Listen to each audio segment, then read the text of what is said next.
Today, Christian apologist Frank Turek will be giving us insights on God's ability to give us the divinely protected text of His Word. By not preserving the original, you actually are able to preserve the original better. Well, that doesn't sound right. Turek, you heretic, why'd you do that?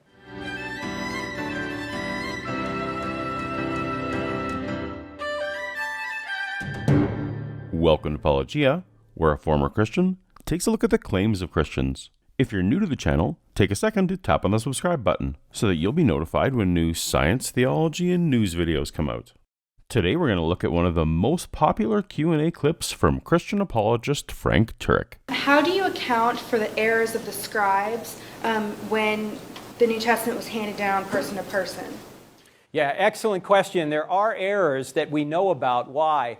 Because we can compare the documents, we can compare the manuscripts and see where the errors are. Now, this video was titled, Are There Errors in the Bible? But that question could be asking a number of different things.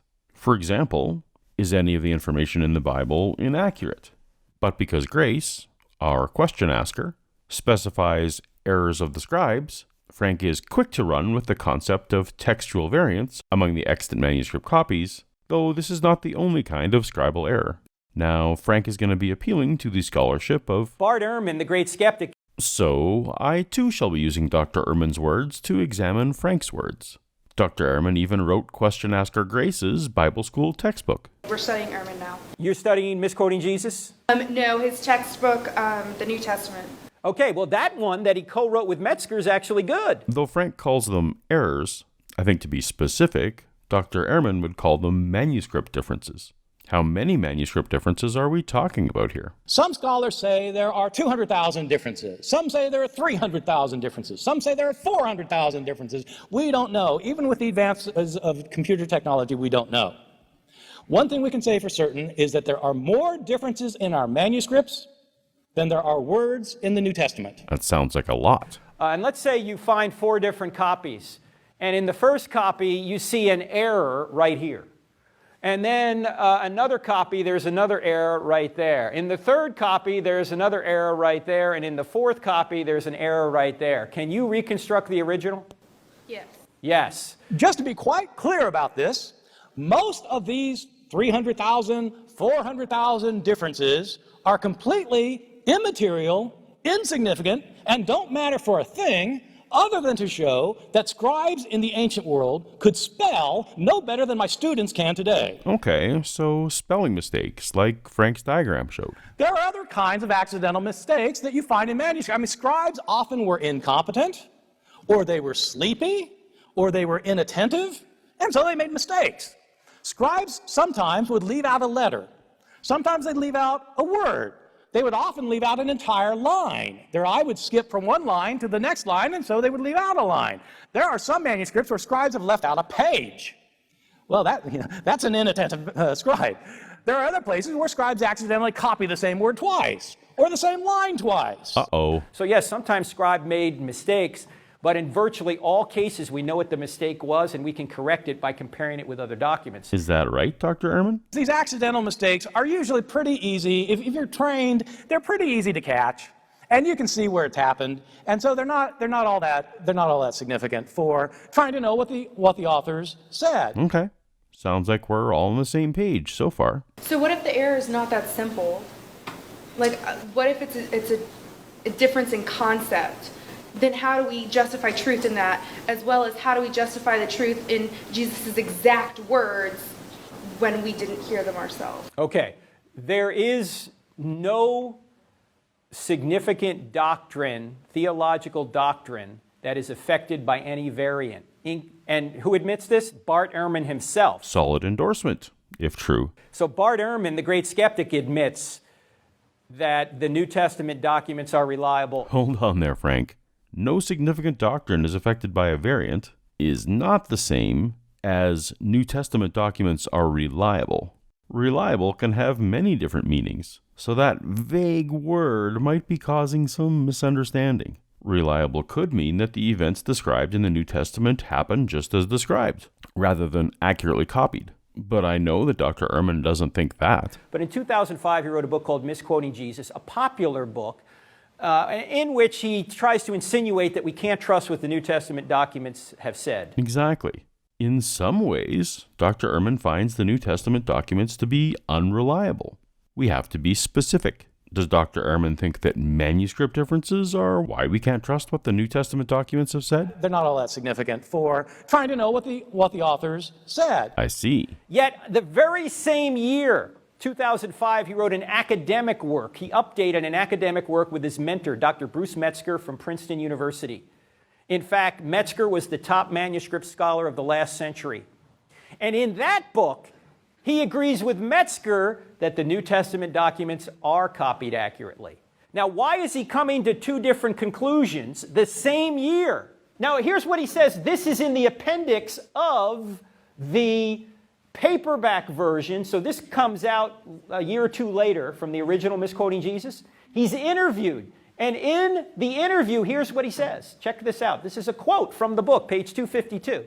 If he and I were put into a room and asked to hammer out a consensus statement on what we think the original text of the New Testament probably looked like, there would be very few points of disagreement, maybe 1 or 2 dozen places out of many thousands. The position I argue for in Misquoting Jesus does not actually stand at odds with Professor Metzger's position that the essential Christian beliefs are not affected by textual variants in the manuscript tradition of the New Testament. Well, why would you write Misquoting Jesus then? Not you, but Bart Ehrman, right? So 2 things. One is, I don't think that any theologian or any Christian believer is going to have any of their major beliefs change because of textual variants in the New Testament. And I've never said they would. And so I've always been a little bit surprised that people think that like I've changed my mind, because I've never, ever, ever said that essential Christian doctrines were at stake. Because Christians don't make their doctrines based on a single word or a single verse. It's a compilation of the entire scriptures that help them and the tradition that they live in. And so we're not talking about that. But what strikes me as odd as well is that they think that therefore these kind of variants don't matter.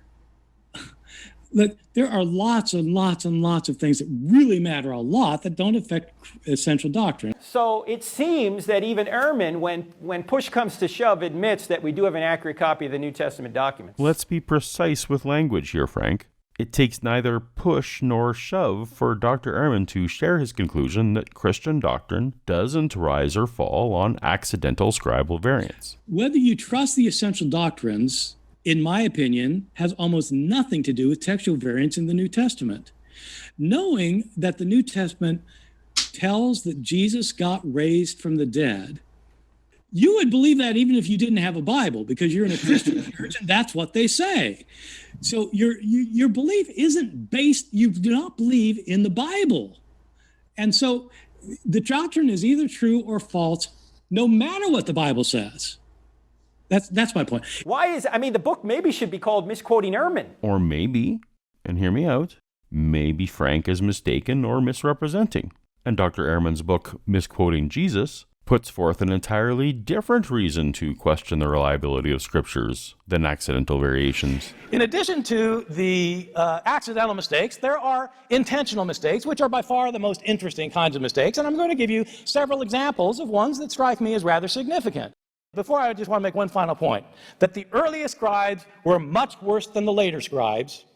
They certainly made a lot more accidental changes. They may have made a lot more intentional changes, and there's no way for us to know. Let me tell you about some of the intentional changes. In the King James Bible, 1 John chapter 5, verses 7 and 8, provides us with the only place in the entire New Testament where the doctrine of the Trinity is explicitly taught. The doctrine of the Trinity is that there are 3 persons in the Godhead, the Father, the Son, and the Holy Spirit, and those are not 3 gods, the 3 are one. 1 John chapter 5, verses 7 and 8, in the King James Bible, refers to there are 3 in heaven, the Father, the Word, and the Spirit, and these 3 are one. That's in the King James Bible, but it's not in the Greek manuscripts. You get it, it's actually in a few Greek manuscripts, and it's in Latin manuscripts, which was at the heart of the Latin Vulgate. It's an important verse because, as I said, you can intuit or you can reason towards the Trinity from other passages in the New Testament. This is the only passage that explicitly teaches it, and it wasn't originally in the New Testament. You can't make a Jesus movie without the woman taken in adultery. Let the one without sin among you be the first to cast a stone at her. It's found in manuscripts of the Gospel of John, but it's not originally in the Gospel of John, probably, because it's not in the earliest manuscripts of John. It's a story that was added later after our earliest manuscripts. How many stories were added before our earliest manuscripts? We have no way of knowing. They may have been some of our favorite stories. How would we know? We can't know. We don't have any evidence.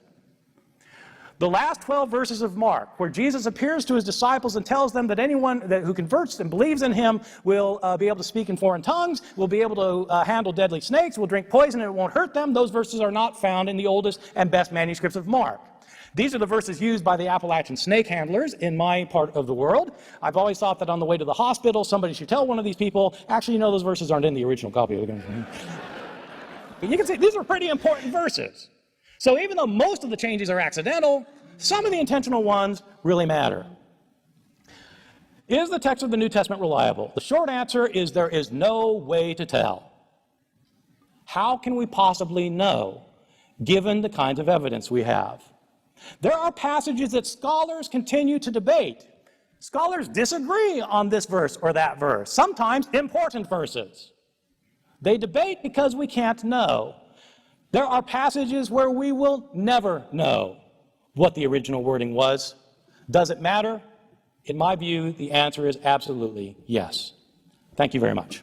Thank you, Dr. Ehrman. And of course, this argument is one purely from textual criticism, not scratching the surface of forgeries, doctrinal infighting of early Christians, and the legendary development within the oral tradition in the decades before the first stroke of the New Testament pen. But it should be enough to demonstrate that Frank has presented a quote from an opposing scholar's introduction, hoping that his audience isn't aware that it's a mere setup for a different conclusion. This reminds me of young Earth creationists who use this quote from Darwin. To suppose that the eye, with all of its imitable contrivances for adjusting the focus to different distances, for admitting different amounts of light, and for the correction of spherical and chromatic aberration, could have been formed by natural selection, seems, I freely confess, absurd in the highest degree. Hoping their audience doesn't know that it's an introduction to an entire chapter where Darwin does go on to explain the evolution of the eye in great detail. Something most creationist audiences don't realize, and the apologist is hoping they never check. But not content to merely misrepresent Dr. Ehrman's book, in the spirit of Christian charity and apologetic quest for truth, Frank takes it one step further to cast aspersions on Bart's character. Now, why is he coming to two different conclusions the same year? Same evidence. The only thing I can speculate is when you say to the academic community something wrong, they'll correct you on it. But when you say something wrong to the lay community, they don't know any better in most cases. You can sell a lot of books when you say the New Testament documents aren't copied reliably. That's quite the speculation from someone who just said something wrong to a lay community who doesn't know any better in most cases.